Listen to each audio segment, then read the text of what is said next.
나의 지성소에 들어가 보좌하며.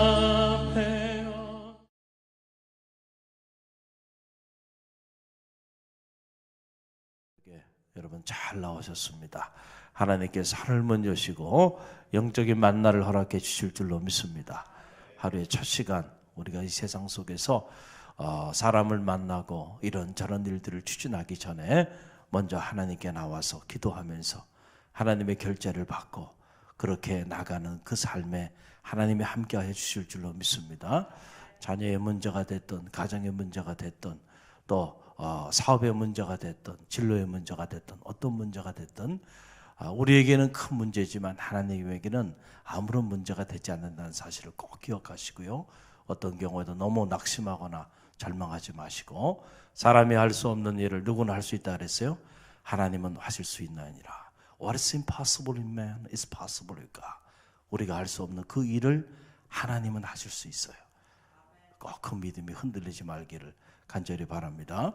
오늘 히브리서 3장 말씀, 히브리서 2장은 예수 그리스도에 관하여 우리가 묵상했고, 히브리서 3장은 이 예수 그리스도 그 기독론에 관련된 히브리서 2장이 말하는 기독론, 우리가 어제 묵상한 내용, 그 내용에 근거해서 말씀이 선포됩니다. 그러면서 하시는 말씀이, 그러므로 너희는 예수를 깊이 생각하라.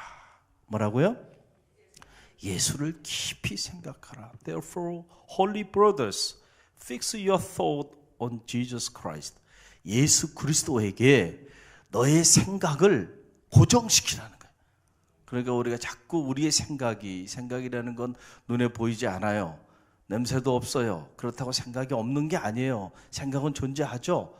그 존재하는 그 생각이 오늘 우리의 삶을 움직이는 동력이 됩니다. 그 사람은 자기가 생각한 대로 살아가요.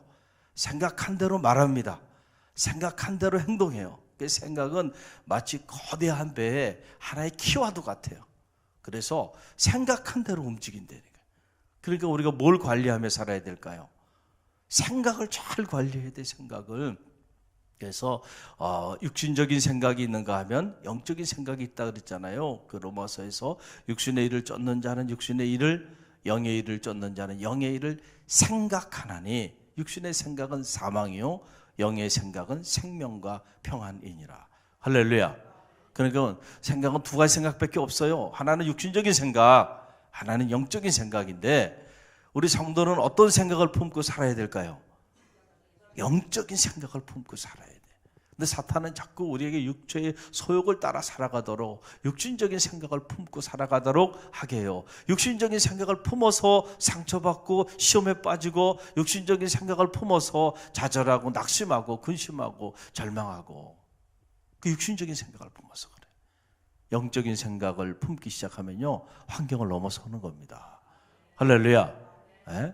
그래서 너희 생각을 예수 그리스도에게 고정하라. Fix your thought on Jesus Christ. 그러니까 한글 번역은 예수 그리스도를 깊이 생각하라. 그러니까 우리의 생각이 자꾸 다른 곳에 가지 않도록 누구에게 고정하라는 거예요? 예수 그리스도에게. 존 웨슬리는 이걸 어떻게 말하냐면 wandering thought, 방황하는 생각들. 그런데 우리의 삶이 방황한다는 것은 삶이 방황하는 게 아니고 우리 생각이 방황하는 거예요. 그러니까 너희 생각을 방황하지 말고 예수 그리스도 안에 복종케 하라. 할렐루야. 그렇게 말했어요. 그러니까 우리 생각을 잘해야 되는데, 오늘 히브리서 3장은 그 말을 하는 거예요. 그러면서 던져지는 메시지가 뭐냐면, 모세는 너희가 지금 이제 유대인이었다가 기독교로 개정해서 이제 신앙이 영적인 박해로 인해 도전을 받는 그런 성도들에게 하는 메시지죠. 너희가 대단하게 생각하는 그 모세, 유대인들에게 있어서 이스라엘의 가장 카리스마 있는 지도자 중에 한 사람이 모세인데, 그 모세는 하나님의 집에 사환으로 일했다는 거예요. 사환, 종으로 일했다. 그러나 예수 그리스도는 하나님의 집에 아들로 충성했다는 거예요. 할렐루야. 그러면서 선포되어지는 메시지가 뭐냐면은 절대로 마음을 강팍하게 하지 말라는 거예요. 마음을 어떻게 하지 말라고요? 강박하게 하지 말라. 무릇 지킬 만한 것보다 내 마음을 지키라. 생명의 근원이 예수남이라 그러는데 너희 마음이 강박하여지지 않기를 원한다는 거예요. 그래서 이브리서 3장에 계속 이 말씀이 반복돼서 나오는 거예요. 마음을 강박하게 하지 말라. 여러분의 마음이 옥토가 되길 바랍니다. 가시떨기가 되고 돌짝밭이 되고요. 온통 그런 마음을 가지고 있으면은요, 여러분 생명의 씨앗이 뿌려져도요 역사를 나타내기가 어려워요. 길바닥처럼 되거나. 그렇지만 옥토가 되게 하세요. 할렐루야. 그 마음을 부드럽게 해야 돼. 그리고 그 마음밭에 그럴 때 하나님의 말씀이 떨어지면 그 말씀이 60배, 100배 결실을 맺게 되는 거죠. 그래서 마음을 잘 관리하라는 거예요. 마음을 강박하게 하지 말라. 그러면서 예를 드는 겁니다. 마음을 강박하게 해서 망한 사람들이 있지 않느냐? 너희가 잘 알고 있지 않냐? 광야 40년 동안 내가 행한 일들을 사람들이, 너희 조상들이 다 보고 다 경험했음에도 불구하고 그들의 마음이 강박하여져 가지고 결국 그들이 나를 경록케 하였다. 그래서 그들 중에 누구도 나의 안식에 들어간 자가 없지 않느냐. 그러면서 이스라엘의 역사를 반추하면서 하나님의 메시지를 선포하는 거예요. 여러분 그 내용이 15절에서 17절 계속 반복해서 나오는데 뒷부분 결론적으로 나오는 말씀이 15절에서 17절의 말씀이에요. 자, 15절을 해서 18절까지 함께 읽어봅니다. 성경에 일렀으되 오늘 너희가 그의 음성을 듣거든 경노하시게 하던 것 같이 너희 마음을 완고하게 하지 말라 하였으니 듣고 경노하게 하던 자가 누구냐? 모세를 따라 애굽에서 나온 모든 사람이 아니냐? 또 하나님이 40년 동안 누구에게 노하셨느냐? 그들의 시체가 광야에 엎드러진 범죄한 자들에게가 아니냐? 또 하나님이 누구에게 맹세하사 그의 안식에 들어오지 못하리라 하셨느냐? 그 순종하지 아니하던 자들에게가 아니냐? 아멘. 누가 하나님의 안식에 들어오지 못했느냐? 누가 하나님을 경록해 했느냐? 누가 꿀과 젖이 흐르는 가나안 산지 축복을 누리지 못했는가? 모세를 따라 나온 사람들, 그렇죠? 모세를 따라 출애굽의 역사를 이루었던 출애굽 1세대들을 말하는 거잖아요. 결국 그들이요 40년 광야를 지나면서 하나님의 홍해를 가르시고 낮에는 구름 기둥으로 밤에는 불 기둥으로 그들을 인도하여 주시고 때를 따라 만나와 메추라기 허락하여 주시고 수많은 적들이 나타날 때마다 기적과 이적을 행하시고 마실 물이 없을 때 마라에 쓴물을 달게 하시고. 자, 광야가 어떻게 보면은 고통의 삶의 자리인 것 같지만 그러나 광야만큼 기적적인 하나님의 사건들이 그렇게 많이 나타난 곳도 없어요. 할렐루야. 그래서 이 광야 학교를 통해서 그들에게 훈련받고 연단 받았는데 그럼에도 불구하고 결국은 이 훈련에 그들이 통과하지 못했잖아요. 마지막까지 불평하고 원망하고 그래서 하나님께서 너희가 한 말 그 말대로 내가 그대로 행하리라. 그래서 결국 그들이 광야에서 다 죽임을 당하고 그리고 꿀과 젖이 흐르는 가나안 산지에 여호수아와 갈렙에는 여러분 출애굽 1세대들 중에서는 다 광야의 시체가 되고 말았다는 거예요. 지금 그 얘기를 하는 거예요.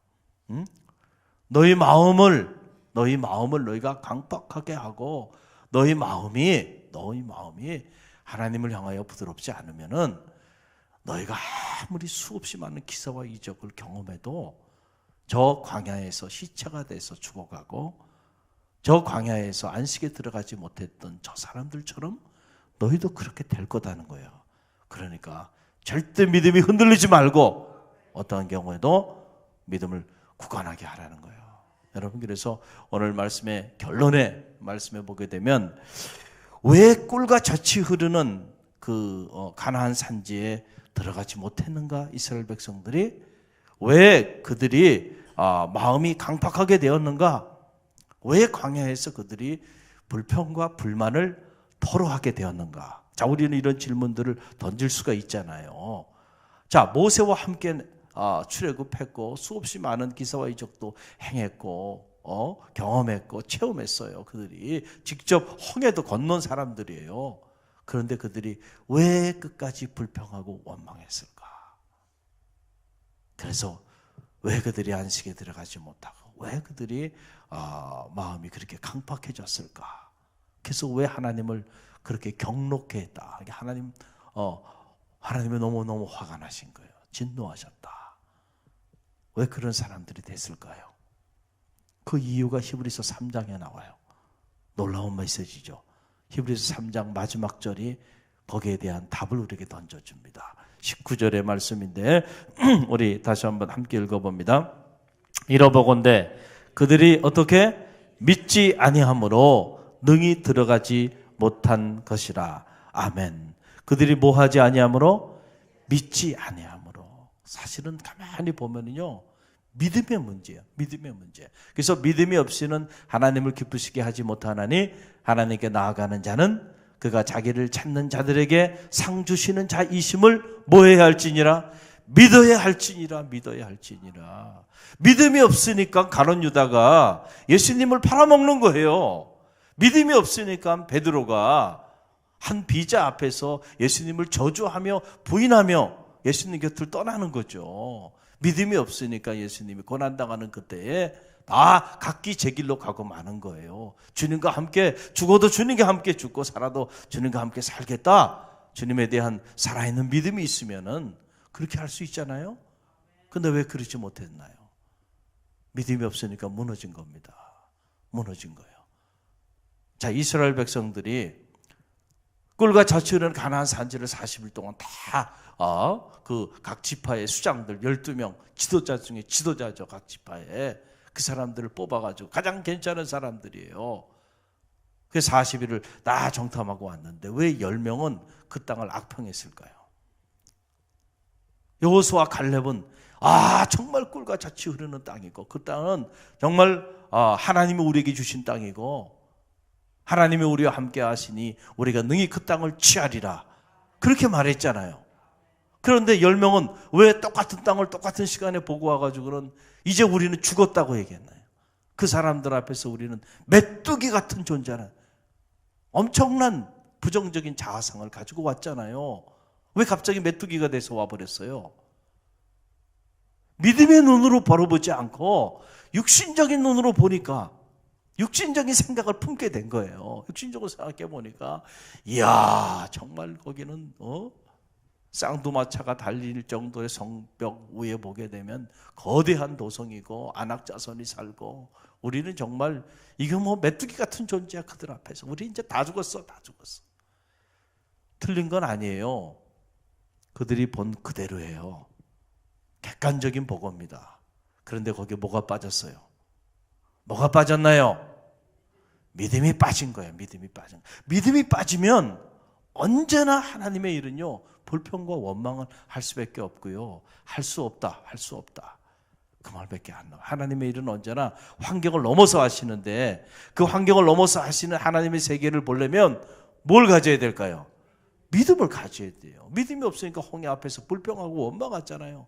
금방 출애굽해서 그 기사와 이적을 체험하고 여호와를 찬양했던 사람들이 홍해 앞에서 금방 또 불평하고 원망하죠. 왜 그래요? 믿음이 없으니까. 그 홍해 앞에도 하나님이 인도하셔서 왔잖아요. 모세에게는 능력의 지팡이 줬잖아요. 나 가라 이거예요. 나 가라. 하나님께서 홍해를 갈라서 바다 밑에 길을 내실지 누가 알아요? 믿음 있는 사람은 그걸 보는 거죠. 할렐루야. 믿음이 없는 사람은 그걸 보지 못하기 때문에 언제나 불평불만 하는 거예요. 언제나 불평불만 하는 거예요. 왜냐하면 믿음의 길을 걸어가는데 믿음이 없으니 여러분 늘 언제나 장애고 언제나 난관이고 언제나 문제죠. 아니 그렇지 않겠냐 한번 생각해 보세요. 할렐루야. 그러나 믿음의 눈을 갖게 되면 그럼에도 불구하고 할 수 있는 거예요. 왜냐하면 하나님이 우리와 함께 하시니까. 그들이 믿음이 없으므로 여러분 강팍해졌다. 그러니까 믿음이 사라지면요 여러분의 마음은 강팍해집니다. 여러분 가만히 보세요. 믿음이 막 가득 흘러 넘치는데 불평하고 원망하는 사람 보셨어요? 있을 수가 없어요. 언제나 불평하고 원망하고요. 그러게 마음이 강팍해져가지고 감사를 잃어버리고 그러고 살아가는 사람들이 누구냐면 믿음이 실종된 사람들이에요. 믿음 있는 사람은 결코 그럴 수가 없어요. 할렐루야. 믿음은 언제나 우리에게 꿈과 희망을 가져다 주게 돼요. 할렐루야.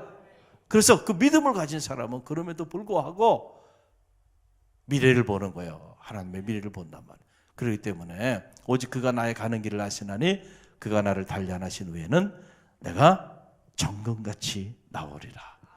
할렐루야. 고난 속에서도 광야를 지나면서도 믿음이 있는 사람들은 하나님의 미래를 보는 거예요. 그렇기 때문에 오히려 그 광야 학교 속에서도 감사할 수 있는 거예요. 훈련받고 연단받으면서도 하나님의 섭리를 믿음의 눈을 가지고 내다보는 거예요. 그러니까 그 고난의 어두운 터널을 통과할 수 있는 거예요. 근데 믿음이 없는 사람은 이제 다 죽었다 생각하고요. 여러분 고난의 어두운 터널을 지날 때는요. 가만히 있어야 돼. 가만히 자기 자리를 잘 지켜야 돼. 여러분 차를 타고 가다가 터널을 지난다고 답답하다고 그냥 차 문 열고 뛰어내리면 돼요, 안 돼요? 다 터널을 지나는 것도 의미가 있어요, 없어요? 터널을 지나야 빨리 좋은 곳 나가잖아요. 그럴 때는요, 믿음을 가지고요, 답답하더라도요, 자기 자리를 지키면서 잘 참고 인내해 보세요. 기다리고 또 기다렸더니 어떻게 됐다 그랬어요? 하나님의 응답이 임하게 된다니까요. 할렐루야. 어떤 경우에도 믿음이 흔들리지 않기를 간절히 바랍니다. 우리가 믿음의 길을 걸어가고 있는데 아이러니하게도 언제나 우리 믿음이 도전을 받습니다. 그래서 많은 이들이 믿음에서 떠난 이들이 있다. 믿음의 길을 걸어가면서 믿음에서 떠난 이들이 있다. 이게 뭐냐? 신앙생활을 하고 있지만 실제로 신앙생활을 하고 있지 않은 실제적 무신론자들도 우리 중엔 허다하다는 거예요. 저는 말하기 여러분 그런 경건의 모양은 있지만 경건의 능력은 전혀 행하지 못하는 사람, 그런 사람들에서 너희는 떠나라 그랬잖아요. 경건의 모양뿐만 아니라 능력까지도 행하는 갈릴리 교회 새벽 사람들이 되시길 바랍니다. 오늘도 이 믿음으로 승리하는 축복의 한 날 되기를 주님의 이름으로 간절히 축원드립니다.